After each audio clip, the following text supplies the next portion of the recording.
Cristo, amém? Estou sentindo a presença de Deus desde a primeira oração. Coisa linda. Esse louvor que se abre os céus, meu irmão. Olha que tremendo. Cadê a varô que cantou? A esposa do pastor, né? Que bênção, que bênção. Eu também sou do louvor, eu toquei anos em banda. Então quando eu vejo o varão tocando ali, eu fico doido pegando a guitarra, eu vejo a bateria, começa a tocar aqui na minha mente. A gente vai olhando, aí ele estava louvando, e eu estava vendo o tom que ele ia jogar. Eu falei assim, ele vai jogar o tom tal. Aí daqui a pouco ele puxou, acertou o seu tom. Que às vezes só saía, ele voltava e ia, voltava, isso é bênção. A gente do louvor toma um trabalho. Glórias a Deus, Deus é fiel. Fico feliz pelas nossas irmãs lá do grupo Rosa de Saron, está aqui comigo visitando. Em breve vamos mandar uma cartinha para o pastor, para poder participar lá, e pode também mandar para a gente lá, que nós vamos vir aqui para poder ter essa parceria em Cristo.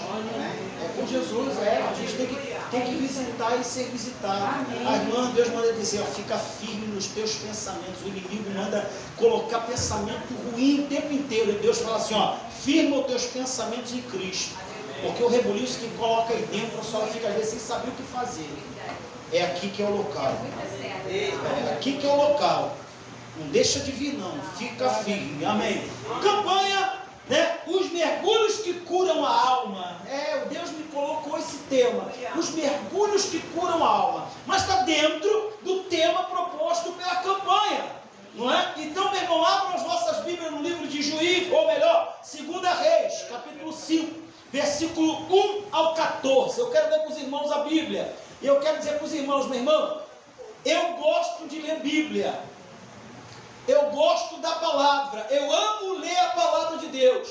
Então o importante é que você tenha em mente as Escrituras. Ela é a espada, ela é a verdade, ela é quem conduz e ela é quem ilumina. Amém? Os irmãos acharam? 2 Reis capítulo 5, versículo 1 ao 4, que diz a palavra de Deus assim: E Naamã, chefe do exército do rei da Síria, era um grande homem diante do seu senhor e de muito respeito, porque por ele, presta atenção, porque por ele o Senhor dera livramento aos sírios, e era este varão homem valoroso, porém leproso.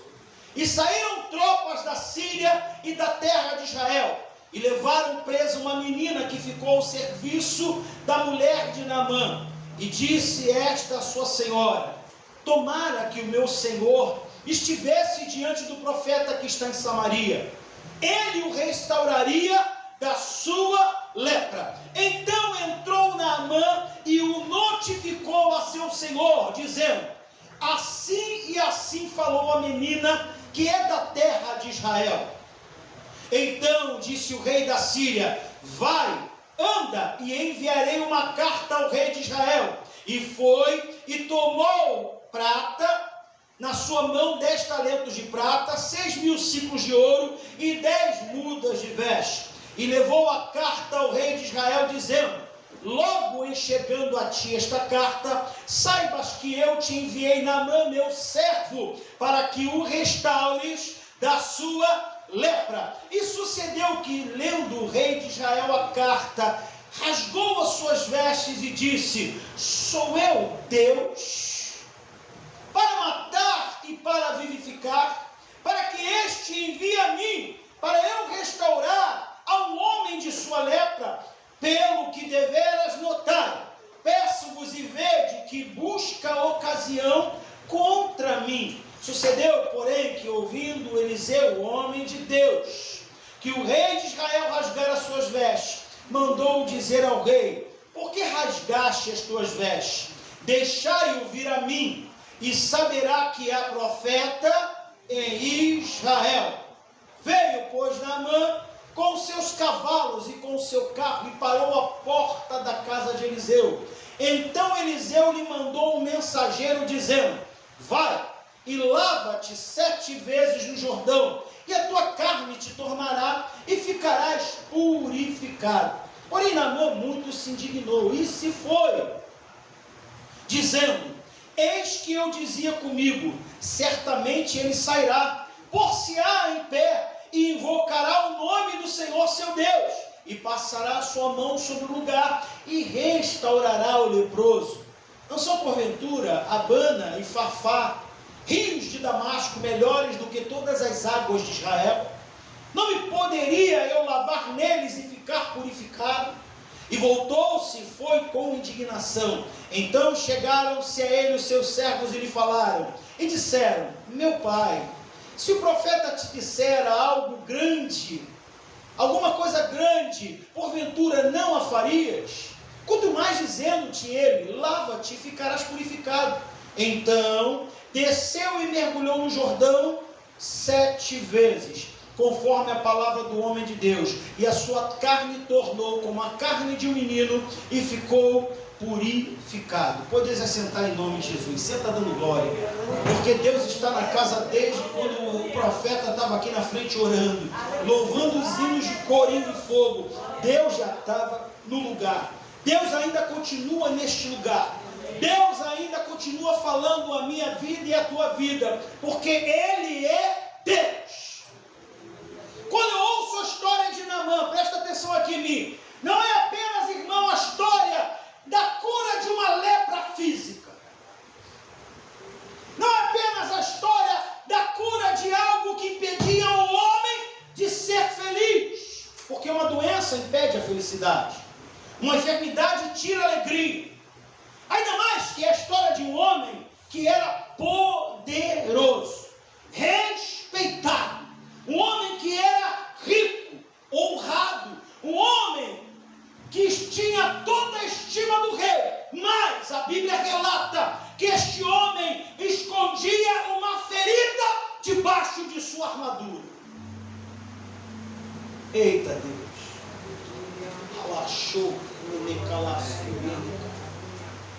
Muitas pessoas assim estão hoje. A verdade é, meu irmão, assim como Naamã tinha a sua ferida, muitas pessoas estão assim no dia de hoje, carregando fortes feridas, admiradas pelos homens, pessoas que são honradas, mas feridas e machucadas por dentro. Aleluia! Glória! Hoje o culto é de cura, mas o culto também é de libertação. Deus, Ele, para poder curar a parte física, Ele primeiro tem que libertar a parte espiritual. Não tem como Deus curar o meu corpo se a minha alma está aprisionada em feridas, em mágoas, se a minha alma está aprisionada em lepras espirituais. Naamã aqui nessa passagem nos ensina que posição não cura ninguém. Se você acha que você é alguém, ou é melhor do que outro, posição não cura a alma. A posição não te eleva porque você tem dinheiro na conta. Porque o dinheiro, meu irmão, ele compra um plano de saúde. Eu sempre digo isso. Mas ele não compra a tua saúde. O orgulho muitas das vezes nos impede de recebermos a cura, porque o orgulho nos impede de nos humilharmos diante de Deus. Nós achamos que somos alguma coisa e não somos nada. O que seria de nós se não fosse Deus sobre as nossas vidas? O bom disso tudo é que Deus usa caminhos improváveis, caminhos que nós não entendemos, para te trazer de volta e transformar a tua vida. Aleluia! Assim como Deus também trabalhou na vida de Naamã, porque a Bíblia diz que ele era do exército da Síria, mas a palavra diz que ele era servo de Deus, que o exército e o seu reino havia ganho muitas batalhas por intermédio de Naamã. Naamã, comandante do exército do rei da Síria, um homem de poder, um homem que tinha estatura, um homem que tinha a sua parte financeira muito boa, tinha reconhecimento do povo, da nação, ele era reconhecido por todos na sua época, mas o problema todo, meu irmão, é que este homem tinha uma enfermidade que muitas das vezes eu e você também escondemos ela dentro do nosso coração. São feridas que machucam a nossa alma. Ninguém sabe. São problemas que eu tenho aqui dentro. Batalhas travadas dentro da minha mente, do meu coração. Guerras travadas dentro de mim mesmo. O meu maior inimigo não passa a ser Satanás. Ele é um inimigo secundário. O meu primeiro e maior inimigo se chama eu. Porque eu decido e escolho se quero fazer ou se quero continuar. Eu decido e escolho se quero ir para a presença de Deus ou se continuo sofrendo mais um pouco. As nossas escolhas nos levam por caminhos que Deus não escolheu, mas Ele permite acontecer. Isso se chama vontade permissiva de Deus. Deus não queria que Adão pecasse, mas Deus permitiu que ele pecasse. Deus não queria que Davi pecasse, mas Deus permitiu que o pecado viesse a Davi. Porque as escolhas, quem fez não foi Deus, foram nós, os homens. Deus, Ele tem os seus improváveis na minha vida e na tua vida, e Ele quer escrever histórias novas nesta noite. Ele quer curar as feridas que foram abertas na tua alma esta noite, meu irmão. Na Bíblia, a lepra, ela simboliza, ela significa pecado, ela significa impureza, ela significa separação. A Bíblia, ela nos ensina uma deterioração interior. É o que a Bíblia simboliza a lepra. A lepra, ela destruía lentamente a pele, as articulações. A lepra, ela fazia com que a aparência do doente fosse algo que não fosse desejável. Mas o problema todo, meu irmão, é que na sociedade deles, pelo menos na de Israel, o leproso era afastado. Na de Naamã não. Mas Deus utilizou aquele homem para que hoje nós tivéssemos uma lição aqui, na sua presença. Ele, Naamã tinha dor. Naamã sofria. Imagina ele na posição que tinha. General dos exércitos do rei da Síria, homem poderoso. Mas quando chegava em casa, ele tirava a sua armadura, ele mostrava para a sua família quem ele era dentro dele. Aleluia! É desse jeito que Deus nos vê, sem armadura, sem vestes. Ele nos vê lá dentro, quem somos, como parecemos realmente. Por fora nós às vezes temos aparência de santidade. Deus está dizendo para você: eu estou vendo você lá dentro, como você é. Quem é você? Porque para estar na minha presença tem que ser realmente santo. A Bíblia diz: sede santos, porque eu sou santo e eu vos chamei. Sede santo, meu irmão. O problema todo é que nós vestimos uma aparência de santidade. Na frente somos o bam. Por trás Deus te vê como você, como eu somos. E é justamente, meu irmão, nós, ou melhor, Naamã tinha toda a sua fama, mas por dentro ele tinha dor. Qual é a tua dor? Qual é o teu sofrimento? Qual é o teu problema? O que tu tem vivido diante de Deus? O que tem você alimentado diante de Deus, que tem tirado a tua paz? O homem que tinha tudo, Naamã, mas o Naamã não tinha paz. Segundo Reis capítulo 5, versículo 1 diz assim, ó: ele era herói de guerra, porém leproso. Observe só. Porém, o camarada era herói, porém leproso. Rico, porém vazio. Forte, porém quebrado. Respeitado, porém sofrendo. Há pessoas, meu irmão, que sorriem em público, por dentro relacionamentos são quebrados. Você conhece alguém assim? Estão alegres na frente de todo mundo, mas quando chega em casa, que bota a cabeça no travesseiro, a alegria vai embora. Tem dinheiro, mas não dorme. Tem seguidores, mas não tem paz. A Bíblia diz assim: deixe-vos a paz, a minha paz vos dou, não vou lá dou como o mundo a dá. Deixa eu dizer uma coisa: a paz do mundo é efêmera e é passageira. A paz de Cristo é duradoura. Quando eu tenho a paz de Cristo verdadeiramente na minha vida, eu vivo em guerra, porém eu tenho paz. Eu tenho problemas, porém eu tenho descanso. Eu passo por adversidades, porém eu consigo ter o sono dos justos. Ao ponto que as pessoas que não têm a paz de Cristo, elas podem ter tudo, mas não têm nada. Quantos ricos que vocês conhecem que não conseguem dormir por causa da sua riqueza? Eu bato a minha cabeça no travesseiro e ronco, porque eu sei em quem tenho crido e sei que Ele é poderoso para fazer infinitamente mais o que pedimos e o que pensamos. O problema todo que nós temos debaixo da nossa armadura, debaixo de nossa máscara, porque muitos de nós usamos máscaras. Deus quer expor quem é você por debaixo, meu irmão.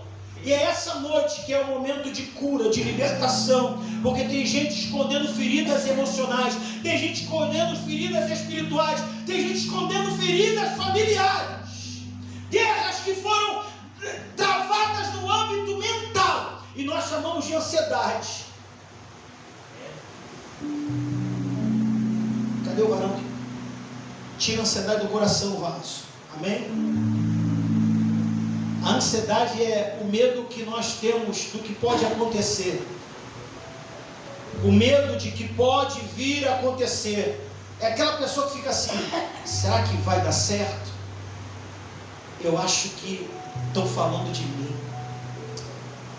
Ah, meu Deus, por que eu não consegui ainda o resultado? Ansioso é assim. Ele tem medo de algo que ainda nem aconteceu no futuro, mas ele já planeja tudo aquilo presente, e ele acaba deixando de viver a sua vida, porque ele coloca traumas dentro da sua mente que o aprisionam, e isso torna-se uma lepra espiritual, assim como Naamã tinha na sua parte física, porque muitas das vezes o teu trauma te causa essa ansiedade, e nessa ansiedade gera uma depressão. Aí depois que a depressão entra, meu irmão, você em vez de vir para a igreja, você fica em casa chorando as lágrimas. Você em vez de levantar, você entra no ostracismo. Você não tem força para batalhar, porque você está tão envolvido naquilo que a tua mente fantasiou do que pode acontecer, e não vive o teu presente na abundância de Cristo. São essas guerras que travamos, que muitas das vezes ninguém vê, ninguém acompanha. Só sabe como é uma depressão quem vive ela. Só sabe como é uma ansiedade quem tem ela. Eu escolhi colocar essas duas palavras bem longe da minha vida. Ansiedade, estou nem aí para ela. Depressão. Quantas vezes eu subi no púlpito para pregar e tinha passado uma batalha tremenda durante o dia. Guerras travadas, aonde o inimigo dizia assim: e agora, tu vai subir lá para pregar? E eu olhava para o cara do diabo e falava assim: vou. Quantas vezes eu fui dar aula na escola dominical, aula no seminário, chegava lá sem nenhuma motivação, mas quando eu botava meus pés dentro do ato da casa do Senhor, ali eu entendia que era o inimigo querendo me paralisar. Meu irmão, a depressão paralisa, a ansiedade te paralisa. Você tem que tirar essa lepra da tua vida, meu irmão. Afasta essa palavra do teu coração, no teu vocabulário. Esta palavra não deve mais existir. Mas pastor, o senhor fala porque o Senhor é pastor. Não, meu irmão, nós que somos pastores somos muito mais cobrados, e o peso sobre nós é muito maior. São irmãos que ligam, mandam um zap, perguntam, estão com problemas, e a gente também tem problemas. E quem é que ora por nós? Quem é que fala conosco? Eu ainda tenho meu pastor presidente, que quando eu tenho meus problemas, eu converso com ele. Eu vou lá e falo com ele. E se eu não tivesse? Tem pessoas que têm medo, têm vergonha de falar com o pastor. Não, o que ele vai achar de mim? Eu sou obreiro. Pastor, quantos obreiros cheios de problema e não vão até o pastor para se abrir porque tem medo de dizer: o que o pastor vai dizer da minha santidade? O que o pastor vai falar da minha dignidade? Eu sou um servo do Senhor. Mas Deus manda te dizer essa noite, meu irmão, quebra o teu orgulho e entra diante da presença de Deus, meu irmão. Procura o teu pastor, conversa com ele, explica o que está acontecendo e pede socorro, meu irmão. Aquele que pede, recebe, aquele que bate, se abre. A Bíblia diz lá no livro de Lucas, capítulo 6, versículo 38, boa medida, recalcada, sacudida e transbordante. Eu falei esses dias lá na igreja, eu chamo essa palavra de a palavra do pipoqueiro. Por que, pastor, a palavra do pipoqueiro? Já foi no pipoqueiro?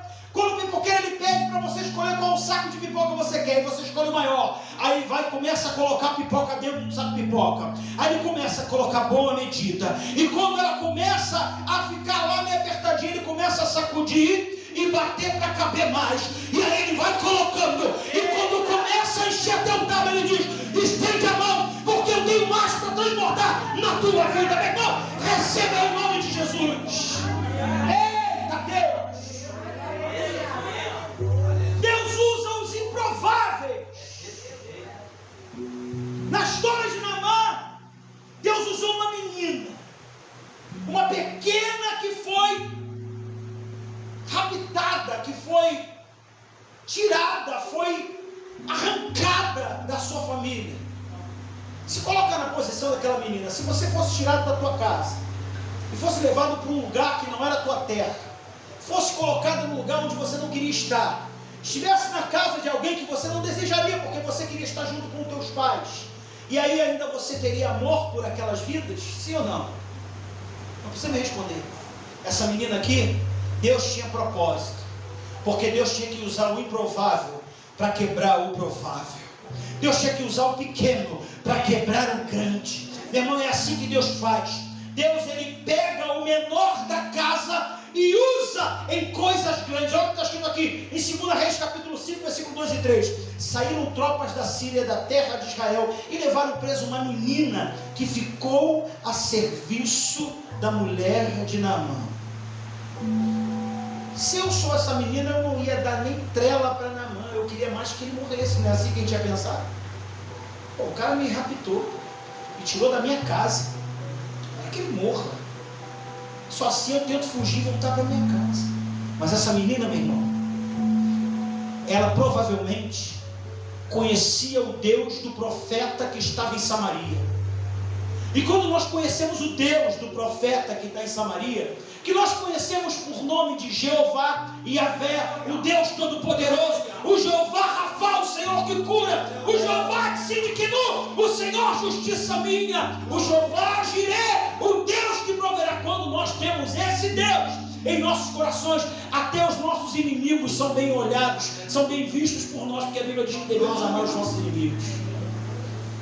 Essa menina aqui, meu irmão, ela foi usada por Deus para trazer esperança no coração de um homem que já não tinha mais esperança. É assim que Deus quer fazer na tua vida. Se você se acha o menor da casa, se você acha o menor que não tem mais, mas ninguém olha para mim, eu sou apenas um membro, um servo. Meu irmão, deixa eu te dizer, desde o dia em que você foi regimentado nos exércitos de Deus, você não é apenas um servo, você é servo do Deus Altíssimo. Sobre você tem autoridade colocada por Deus, e não é qualquer autoridade, é autoridade no nome de Jesus.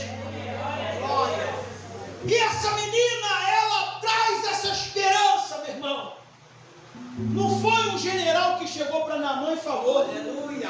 Não foi um sacerdote que falou, foi a menina que foi raptada, foi a menina que foi tomada, ou como o pastor colocou aqui, foi a menina que foi tirada porque alguém devia e tinha que pagar com seus filhos. Não importa como ela foi, Deus permitiu que ela chegasse até a cidade onde Naamã habitava. Não foi, meu irmão, foi uma menina anônima. Mas deixa eu te dizer uma coisa, você não é anônimo diante de Deus. Quando muitos não te veem, Deus está te vendo e quer te usar. Ontem à noite eu saí da igreja, eram 9h15, corri, ainda levei a nossa irmãzinha junto com o marido em casa, para poder levar ele até lá, meu amigo, o presbítero Israel, e aí de lá corri para fazer uma live. Eu comecei uma live, era 10 horas da noite, finalizei quase 1 hora da manhã. Foram 4 vidas que se renderam aos pés do Senhor naquela live. Noite retrasada, mas 3 vidas na live que nós fizemos naquele lugar. Meu irmão, nós temos que trabalhar. Deus usa o improvável. Tu tem ferramenta, usa a ferramenta que Deus colocou na tua mão. Você tem jeito de falar, meu irmão, não sabe falar, fala Jesus te ama. Porque o Jesus te ama, quando vai direcionado pelo Espírito, ele entra com poder e autoridade. Não precisa ser uma palavra elaborada, algo que sai com eloquência. Apenas declare: Jesus te ama. Isso quebranta qualquer coração. Lembro-me quando eu estava pregando o evangelho lá na frente da estação de Bento Ribeiro, onde eu fui evangelizar um jovem, e aí eu falando para ele de Jesus, ele vira para mim e fala assim: meu irmão, cala tua boca que eu vou dar um tapa na tua cara. Meu Deus, pastor Rangel é pastor, mas pastor Rangel lutou capoeira, lutou judô, lutou boxe, fez jiu-jitsu e atira bem. Trabalhei anos armado. Aí o homem antigo fez o quê? Esse camarada vai tomar uma surra. Na mesma hora o Espírito Santo falou assim para mim: ei, meu testemunho. Aí eu virei para ele e falei assim para ele: Jesus te ama, jovem. Levantar a mão para bater na minha cara é fácil. Eu quero ver você ter essa coragem toda para levantar e aceitar Jesus como teu Salvador. Meu irmão, uma palavra simples. Uma palavra simples. A lágrima desceu dos olhos daquele jovem. Ele me pediu perdão e disse que ele era desviado, por isso ele não queria me ouvir. Já pensou se o velho homem, o pitbull, saísse? Talvez aquela alma não aceitasse Jesus na frente daquela estação. E foi o que aconteceu. Então nós temos que nos controlar. Isso se chama fruto do Espírito. Deus vai te usar. Deus vai falar através da tua vida. Deus vai trazer você para levantar vidas. Mas para isso você tem que estar curado. A cura começa na tua alma, no teu espírito, para que você comece na tua carne receber vitórias, meu irmão. Deus esta noite vai curar a tua alma e o teu espírito. A lepra que tem te paralisado não vai te paralisar mais. Aquilo que dizia que tu não era capaz vai sair em nome de Jesus. Eita Deus! Foi uma menina anônima, sem status nenhum. Ninguém conhecia e ninguém sabe nem o nome dela, porque a Bíblia não narra, mas a história dela foi contada e ecoa até hoje, em todos os lugares que falam de Naamã. Conta essa história dessa jovem que teve a ousadia de levar o Deus de Israel para dentro da casa do seu inimigo.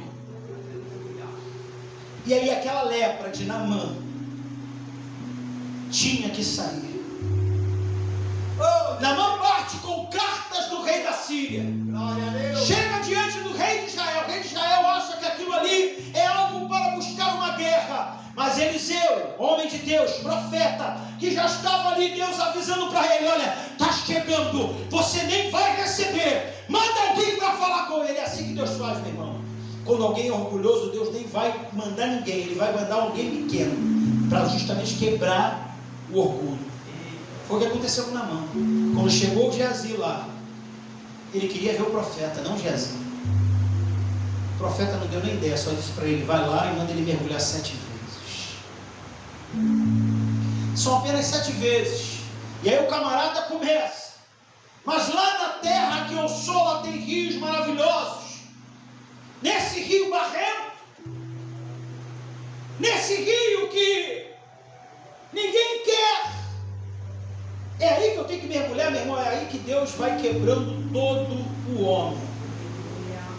Deus, ele começa a usar para quebrar. Eu fico imaginando os camaradas que trouxeram todo aquele peso, já desesperado. Se ele não ficar curado, vão ter que voltar com tudo isso para casa.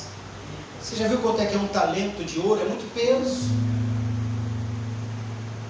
Aí o profeta recusa todos os presentes. Mas antes disso, Naamã tem que descer para receber a vitória. Naamã foi no lugar errado primeiro. Ele primeiro foi aonde? Foi no rei. O rei não resolve.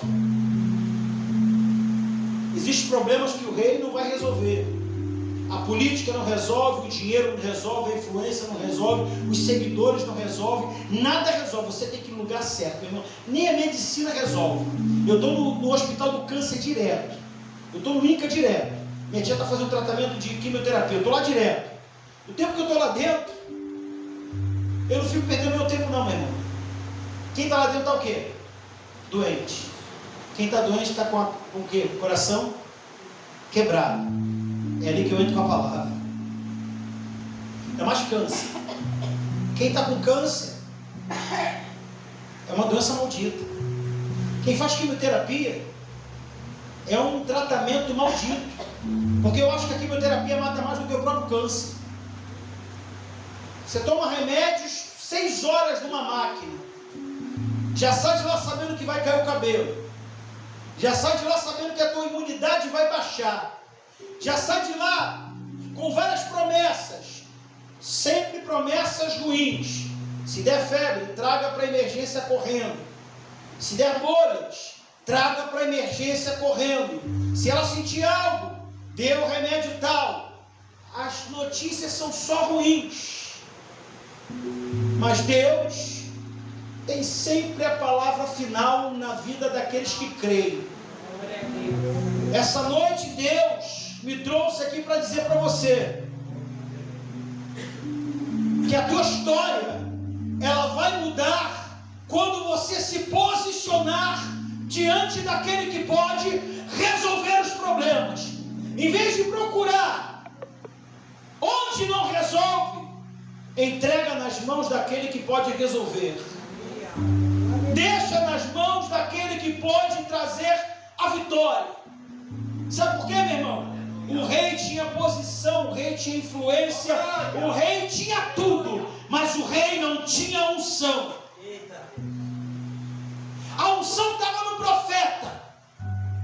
E essa noite eu quero te dizer, neste lugar é lugar de oração.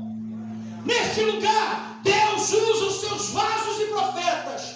Então, meu irmão, não vai resolver lá fora. Traz o problema aqui para dentro. Coloca na mão do profeta, porque a unção está na vida desses homens que se preocupam com a tua vida todos os dias.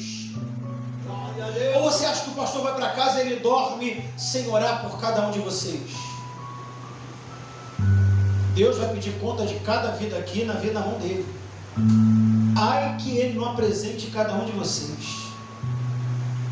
Então, meu irmão, nós não temos que procurar solução em pessoas. Nós temos que procurar solução naquele que pode, naquele que garante, naquele que traz a vitória, naquele que levanta, naquele que coloca de pé, naquele que tira os pensamentos ruins e coloca como novidade na presença de Deus. Essa noite Deus está restaurando a tua mente. Essa noite Deus está restaurando o teu coração. E é para quem crê, meu irmão, toma posse aí. Deus está restaurando a tua vida. Deus está restaurando a tua estrutura. Porque tem pessoas aqui no nosso meio com a estrutura emocional abalada, destruída, mas ninguém aqui sabe. E ela pode estar sentada do teu lado e você nem sabe. Mas essa noite Deus está trazendo vitória. Naamã, ele chegou com cavalos, cavaleiros, carruagem. Ele chegou com riqueza, com posição. Ele chegou com tudo que ele tinha. Eliseu não estava nem aí. Eliseu não estava nem aí.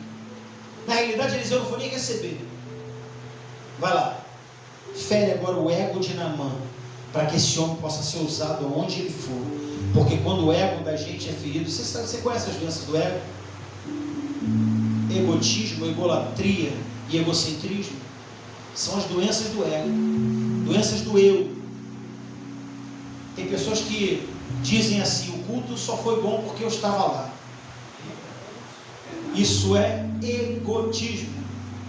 Egolatria: eu sou o melhor que louvo em todos os irmãos que louvam comigo. Ele se acha o bambambam. A voz dele é melhor. A pregação dele é melhor. Meu irmão, aqui não tem disputa de quem canta melhor ou de quem prega melhor. Aqui cada um de nós somos colaboradores da obra. Aqui cada um tem o seu dom. Aqui cada um tem a sua posição. E cada um exerce naquilo na medida que Deus colocou. Uns não louvam, mas outros têm unção de outras coisas. E use ela em prol da obra. Só que tem pessoas que acham que são melhores que as outras. Não, ele tinha essa doença. Ele achava, eu sou o cara. Eu que ganhei todas as batalhas. Não sabia ele que era Deus que estava usando ele. Era Deus que tinha colocado ali, meu irmão. E aí o ego de Naamã é ferido. Aquele ego é colocado embaixo. Mas esse camarada, ele chega diante do profeta. E o profeta diz, vai lá, agora mergulha. Ele fica, meu Deus. Tem pessoas que são assim. Se eu falar para ela fazer algo fácil, ela duvida. Pô, meu irmão, mas eu achei que era mais difícil. Se eu te mandasse subir lá no Himalaia para pegar lá o ovo do avestruz que voa com a cabeça dourada, tu iria? Se fosse para uma bênção, dizer, não, isso aí eu vou conseguir. Mas quando fala, meu irmão, é simples. É só levantar a mão, aceitar Jesus e caminhar, que Ele agora é contigo. O Espírito Santo habita dentro de você. A pessoa duvida. Ela acha tão fácil isso. Foi Naamã achou que ele ia mandar ele dar 2 cambalhotas, uma pirueta, ia fazer isso e aquilo. Não, vai lá e só dá uma mergulhada. Mergulha, primeiro tigum. Não, que isso. Deixa eu te dizer uma coisa, meu irmão. São 7 mergulhos.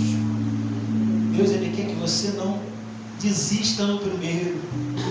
Naamã deve ter se jogado com aquela raiva por dentro. Jogou, eu acho que nem se jogou.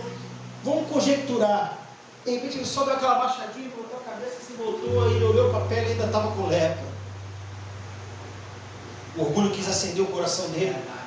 A mente dele começou a fervilhar, dizendo, dou mais um mergulho. Estou parecendo como um bobo diante dos meus servos. O que eles vão dizer lá na Síria? Que o profeta fez eu mergulhar num rio podre, sujo, barrento. Mas todos eles estavam ali esperando com que ele se levantasse curado. Aí ele desce no segundo mergulho.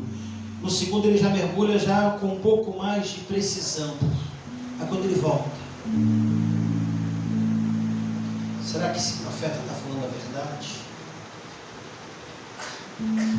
Sabe o que Deus está mandando dizer essa noite para você? Às vezes você quer a vitória no primeiro dia da campanha. Aí quando chega no último dia, tu já está cobrando, meu Deus, eu cheguei até o último. Irmão, passa pelo último. Sabe por quê? Porque a campanha é apenas mais uma campanha. A verdade é que Deus quer que você permaneça na caminhada até o fim. Deus vai te dar vitória? Vai. Mas se Ele não te der no final da vitória da campanha, não é porque você não recebeu, porque você foi até o final. É porque você duvidou que até no final Ele daria. Aleluia. Na realidade, o que Deus quer que você faça não é somente a campanha, é fazer a campanha, mas permanecer numa campanha até o fim da tua jornada. E qual é a campanha até o fim da tua jornada? Ser fiel até a morte e dar-te-ei a coroa da vida. Glória a Deus. Muitos de nós fracassaram na nossa jornada. É só olhar para os bancos. Essa igreja era para estar lotada. Cadê o restante? Eu falo a mesma coisa na nossa igreja. Era para estar cheia. Cadê o restante? Alguns ficaram em casa, outros não, tinha mais pessoas. Onde estão elas? Muitas desistiram no meio do caminho porque não suportaram a prova, não suportaram o problema, a adversidade e desistiram. Meu irmão, isso aqui tudo é passageiro, mas a vida é eterna diante de Deus. Nós plantamos aqui para colher na eternidade, só que queremos desfrutar tudo de imediato aqui. Não é assim. Deus não vai dar tudo para muitos, porque muitos não estão preparados para ter tudo. Tem pessoas que foram feitas para viver a prova, porque quando sai da prova abandona Deus. Eita glória. Tem pessoas que recebem a vitória e vão embora no outro dia, achando-se que Deus está com ela. Meu irmão, Deus está com todos que permanecem. Escuta o que está na palavra de Deus, para você nunca abandonar Jesus. Está escrito assim no livro de João: aqueles que têm os meus mandamentos e os guarda, esse é o que me ama. E aquele que me ama será amado de meu Pai, e eu o amarei e me manifestarei a ele. Meu irmão, a Bíblia diz: aquele que tem os meus mandamentos e os guarda. Quando eu guardo os mandamentos, eu não abandono a casa de Deus por qualquer problema. Quando eu guardo os mandamentos, eu não saio da presença de Deus porque alguém não me deu a oportunidade para louvar, ou porque o irmão não me deu a paz do Senhor, ou porque a irmã me olhou de cara fechada. Meu irmão, eu não sou tecnon, eu sou ruiós de Deus. Pastor, mas o senhor falou uma palavra que eu não sei o que é tecnon, o que é ruiós. Tecnon e ruiós têm o mesmo significado, filho. Só que no grego, tecnon é bebê, é um filho na fé. É alguém que ainda é alimentado com comidinha de bebê, papinha, leitinho. O ruiós, ele é um camarada que é maduro na fé.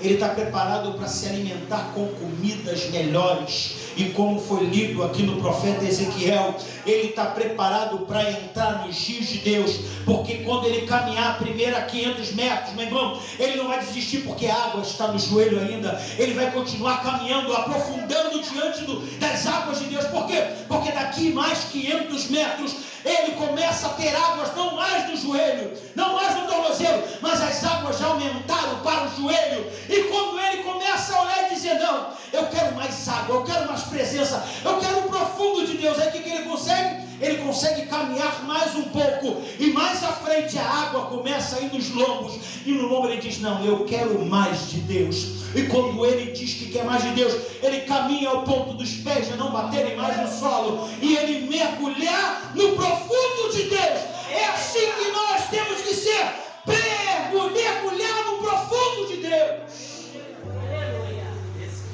É ir diante do profundo, é se aprofundar, porque quanto mais eu me aprofundo em Deus, mais eu suporto a prova, mais eu suporto a adversidade, mais eu consigo dar a outra face. Tem crente que não tem Espírito Santo, tem crente que tem baiana, porque ele diz, se pisar no meu pé, roda a baiana. Eita glória! Tira essa baiana do teu corpo, irmão, porque você tem que ter o Espírito de Deus. Quem tem baiana no corpo não é cristão. Eita papai! Começa a usar o dom que Deus te deu. E ele diz que esse Espírito Santo nos enche quando nós estamos cheios da presença do Espírito Santo. Eu tenho os desejos de buscar os milagres de Deus. Eu começo a quebrar o meu orgulho. Eu começo a me humilhar e a suportar os problemas e adversidades. Deus, Ele quer nos levantar como vitoriosos. E essa noite tem guerreiros abençoados nesse lugar. Tem homens e mulheres de Deus que podem ser cheios da presença do Senhor. Eu poderia continuar aqui pregando a noite inteira, mas eu tenho horário, né? 9h25, 27. Deus pode falar muito mais, mas aqui a gente tem que respeitar o horário. Eu já até passei do horário. Me perdoe, meu pastor. Em nome de Jesus. Mas Deus está falando comigo e contigo. Se você quer ser tecnon, continue. Só para finalizar, o tecnon como um bebê, ele é herdeiro, sim ou não? Você é herdeiro da glória? Mas quando você é criança, o herdeiro tem direito de usufruir da herança? Não. Quem usufrui da herança é o tutor, que guarda o bebê até ele ter maioridade. Mas o ruiós, que é filho, ele tem direito de receber herança? Tem, porque ele já é maduro na fé. O problema todo é que a herança é para os dois, mas só usufrui da herança quem é maduro. Quem é bebê, ele tem até o direito, mas não tem como receber ainda. Eita glória! Sabe o que Deus está mandando dizer para você essa noite? Seja ruiós, porque a herança já foi dada, você só precisa usufruir dela. Tem pessoas que não usufruíram porque ainda estão com a lepra, e Deus quer quebrar essa lepra essa noite. Eu convido os irmãos a pôr de pé em nome de Jesus. Pastor, eu queria orar por eles, posso orar? E eu já vou passar para o irmão, que eu sei que eu já passei até do horário. Tinha muita coisa para falar, mas Deus já falou que tinha que falar. O que é para falar, ele às vezes não precisa nem usar muito. Aqui tem palavra para a gente botar a noite inteira e virar uma vigília. Mas, né? A gente tem que descansar. Mas deixa eu dizer uma coisa. Permaneçam firmes, inabaláveis. A luta virá. Mas se a gente resistir, nós vamos ser curados. Vamos ser restaurados. E vamos ser libertos, porque é libertação em todo dia. Vamos orar em nome de Jesus. Coloca a tua mãozinha no coração. Senhor Deus amado Pai, no nome de Jesus, meu Pai querido, eu venho lhe pedir esta noite que o Senhor possa revestir a tua igreja com o teu poder, com a tua autoridade, com a tua presença, e que eles sejam cheios do teu Espírito. Que eles possam, Senhor, suportar as provas, que possa cair por terra toda escama dos seus olhos, e que eles possam enxergar a glória de Deus que já foi dada e que já foi enviada para cada um de nós, para que nós possamos prosseguir enquanto essa caminhada e a jornada não finaliza. Porque certo é, Senhor, a trombeta uma hora vai tocar, mas se ela não tocar, eu posso fechar os meus olhos a qualquer momento. E onde eu abrirei, Senhor? Na eternidade, na glória ou fora da tua presença, Senhor. Tudo que nós plantamos aqui ecoará na nossa eternidade. Abençoa esta igreja, abençoa o pastor dessa igreja, abençoa os irmãos dessa igreja, abençoa, Senhor, cada homem, mulher, criança deste lugar, que eles possam estar firmes, inabaláveis, constantes na tua presença, em nome de Jesus. A Senhor, agradeço a oportunidade em nome de Jesus.